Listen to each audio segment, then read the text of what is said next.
नमस्कार, आप देख रहे हैं न्यूज सागा। मैं हूं आपके साथ आरुषि राय और आप देखना शुरू कर चुके हैं हमारा special segment news saga top 20। सदन के बाहर बीजेपी का विरोध प्रदर्शन।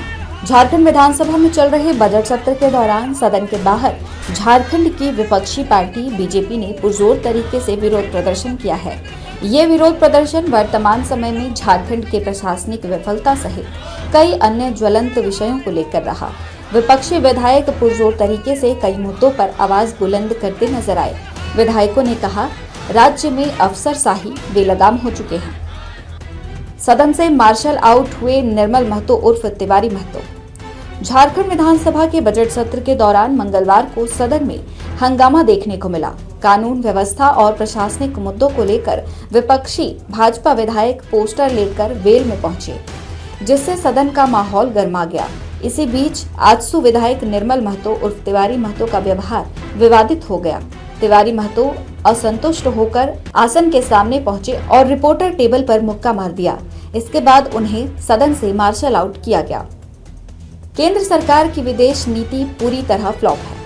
राजधानी रांची में इन दिनों घरेलू रसोई गैस सिलेंडर की भारी कमी देखने को मिल रही है, जहां होम डिलीवरी बिल्कुल बंद होने के कारण गैस एजेंसियों के गोडाउन में लोगों की लंबी लंबी लाइनें लगी हुई हैं, ताकि रसोई गैस सिलेंडर मिल सके। आपको बता दें कि इन दिनों देश भर में घरेलू गैस सिलेंडर की कमी साफ देखी जा सकती है। गैस सिलेंडर की बढ़ती कीमत और किल्लत को लेकर मंत्री इरफान अंसारी ने प्रधानमंत्री को घेरते हुए कहा कि केंद्र सरकार की विदेश नीति पूरी तरह से फ्लॉप है। राजधानी में बारिश ने मौसम किया खुशनुमा। रांची के कई इलाकों में झमाझम बारिश देखी जा रही है। बारिश की वजह से तापमान में कमी के साथ मौसम भी खुशनुमा हो चुका है। रांची वासियों को हल्की ठंड का एहसास हो रहा है। वहीं कुछ दिनों से पड़ रहे गर्मी से राहत भी मिल रही है। झारखंड की बात करें तो 7 मार्च से कई जिलों में बारिश देखी जा रही है। रांची सिविल कोर्ट को बम से उड़ाने की धमकी। रांची सिविल कोर्ट को एक बार फिर से बम से उड़ाने की धमकी दी गई है। मेल के माध्यम से भेजे गए धमकी भरे मैसेज में कहा गया है कि इस बार 14 साइनाइड बम विस्फोट कर कोर्ट को उड़ाने का दावा है। सूचना मिलते ही मौके पर कोतवाली डीएसपी सहित बीडीडीएस की टीम पहुंची और पुलिस प्रशासन अलर्ट हो गया। तुरंत सुरक्षा एजेंसियों को सक्रिय कर दिया गया। पुलिस अधिकारियों के अनुसार धमकी भरा ईमेल किसने और कहां से भेजा है, इसकी तकनीकी जांच शुरू कर दी गई है। फिल्म दिखाने के बहाने अपनी ही भतीजी से दुष्कर्म। झारखंड की राजधानी रांची के जगन्नाथपुर हाट कमरिया थाना क्षेत्र से एक ऐसी खबर सामने आई है जिसने समाज और रिश्तों के भरोसे को झकझोर कर रख दिया है। एक चाचा जो पिता के समान होता है, उसने अपनी ही 15 वर्षीय नाबालिग भतीजी के साथ दरिंदगी की सारी हदें पार कर दी। इस घटना के बाद पूरे इलाके में आक्रोश का माहौल है। पुलिस ने मामले की गंभीरता को देखते हुए त्वरित कार्रवाई की और आरोपी को सलाखों के पीछे पहुंचा दिया है। आरोपी मुकेश लागोरी ने भतीजी को मोबाइल पर फिल्म दिखाने के बहाने उसे अपने पास बुलाया और सुनसान जगह का फायदा उठाते हुए उसने रिश्तों को शर्मसार करने वाली हरकत की। सदन में गूंजा जेटेट का मुद्दा। विधायक पूर्णिमा दास ने मांगा जवाब। झारखंड विधानसभा सत्र के 10वें दिन जमशेदपुर पूर्वी के विधायक पूर्णिमा दास साहू ने जेटेट परीक्षा का मुद्दा जोरों शोरों से उठाया। उन्होंने सदन में सरकार पर निशाना साधते हुए कहा कि 2016 के बाद से राज्य में शिक्षक पात्रता परीक्षा आयोजित नहीं हुई है, जिससे हजारों युवा बेरोजगार और परेशान हैं। सवाल किया कि आखिर अब तक नियमावली क्यों नहीं बनी। उन्होंने तंज कसते हुए कहा कि हर बार जवाब मिलता है कि मामला विचाराधीन है। खराब मौसम के कारण दिल्ली रांची फ्लाइट डाइवर्ट। खराब मौसम और कम विजिबिलिटी के कारण दिल्ली से रांची आने वाली एयर इंडिया एक्सप्रेस की फ्लाइट संख्या IX 1046 को कोलकाता डाइवर्ट कर दिया गया। ये फ्लाइट बुधवार सुबह करीब 9:30 बजे रांची एयरपोर्ट पर उतरने वाली थी। मौसम में सुधार नहीं होने पर पायलट ने ATC से संपर्क किया और यात्रियों की सुरक्षा को ध्यान में रखते हुए विमान को नजदीकी नेताजी सुभाष चंद्र बोस इंटरनेशनल एयरपोर्ट की ओर मोड़ दिया। एयरपोर्ट सूत्रों के अनुसार कम दृश्यता के कारण रांची में लैंडिंग कराना तकनीकी रूप से सुरक्षित नहीं था। अचानक फ्लाइट डाइवर्ट होने से विमान में सवार यात्रियों को काफी परेशानियों का सामना करना पड़ा। सदन में उठा टोल मुद्दा, 26 किलोमीटर पर टोल से जनता नाराज। विधानसभा में विधायक प्रदीप यादव ने दुमका में नियमों के उल्लंघन का मामला उठाया।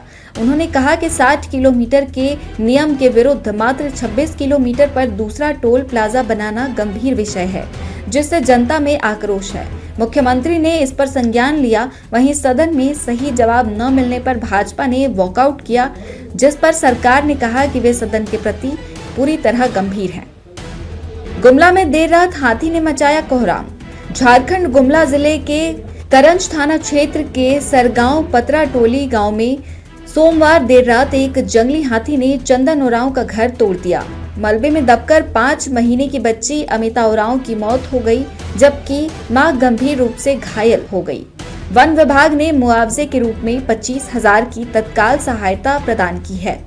इस घटना के बाद जहां लोगों में भय बना हुआ है, वहीं वन विभाग के खिलाफ नाराजगी भी है। शादी से पहले युवक की मौत। साहिबगंज में एक दर्दनाक सड़क दुर्घटना में 2 युवकों की मौत हो गई। इस घटना से पूरे इलाके में मातम पसरा हुआ है। इनमें से एक युवक की जल्द ही शादी होने वाली थी। मामला मुफस्सल थाना क्षेत्र के मठिया गांव के समीप सोमवार देर रात का है। बताया जा रहा है कि शोभनपुर भट्टा के 19 वर्षीय बादल उर्फ रूपक और तालबन्ना के 20 वर्षीय सनोज एक ही बाइक पर सवार होकर महादेवगंज में आयोजित एक शादी समारोह में भोज खाने गए थे। भोज से लौटते समय रात करीब 12 बजे सामने से आ रही एक हाईवा की तेज लाइट के कारण बाइक अनियंत्रित हो गई और पेड़ से टकरा गई। सम्राट चौधरी के समर्थन में तेज प्रताप। बिहार में मंगलवार को तेज प्रताप यादव ने अहम बैठक बुलाई थी। इस बैठक में मुख्यमंत्री पद को लेकर चल रही चर्चाओं पर प्रतिक्रिया देते हुए तेज प्रताप यादव ने कहा कि सबसे पहले केंद्र सरकार को बिहार के विकास पर ध्यान देना चाहिए। मीडिया के सवालों का जवाब देते हुए उन्होंने कहा कि अगर सम्राट चौधरी राज्य के मुख्यमंत्री बनते हैं तो उन्हें खुशी होगी। हालांकि आगे उन्होंने कहा कि मुख्यमंत्री चाहे कोई भी नेता बने, उनकी पहली प्राथमिकता राज्य का विकास होना चाहिए। समृद्ध यात्रा पर निकले मुख्यमंत्री नीतीश कुमार। बिहार के मुख्यमंत्री नीतीश कुमार मंगलवार से अपनी समृद्ध यात्रा पर निकल गए हैं। यात्रा के पहले ही दिन मुख्यमंत्री सुपौल जिले के निर्मली पहुंचे, जहां उन्होंने करीब 569 करोड़ रुपए की 213 विकास योजनाओं का शिलान्यास किया। मुख्यमंत्री लगभग 434.46 करोड़ रुपए की 84 योजनाओं का शिलान्यास करेंगे। फांसी पर झूलते मिले 14 और 15 साल के नाबालिग। बिहार में बेतिया जिले के सेक्टा थाना क्षेत्र के सिरसिया गांव में शनिवार सुबह उस वक्त सनसनी फैल गई जब गांव के बाहर एक आम के पेड़ से 2 नाबालिग बच्चों के शव संदिग्ध परिस्थितियों में लटके मिले। घटना की खबर फैलते ही इलाके में हड़कंप मच गया। मौके पर ग्रामीणों की भारी भीड़ जुट गई। मृतकों की पहचान सिरसिया गांव निवासी शेख बुनाद के 15 साल के बेटे सैदुल्लाह आलम और इजहार अंसारी की 14 साल की बेटी शहबून नेशा के रूप में हुई है। जयमाल से पहले दुल्हन ने लौटाई बारात। गोंडा में एक शादी समारोह उस वक्त चर्चा का विषय बन गया जब दुल्हन ने मंडप में बीमार दूल्हे से शादी करने से मना कर दिया। लखनऊ से आई बारात में जयमाल से ठीक पहले दूल्हे को मिर्गी जैसा दौरा पड़ा, जिसके बाद लड़की ने बीमारी छुपाने का आरोप लगाते हुए अपना फैसला सुना दिया और शादी से इनकार कर दिया। बिना दुल्हन बारात लौट गई। ईरान इजराइल तनाव का असर। भारत सरकार ने लागू किया एस्मा।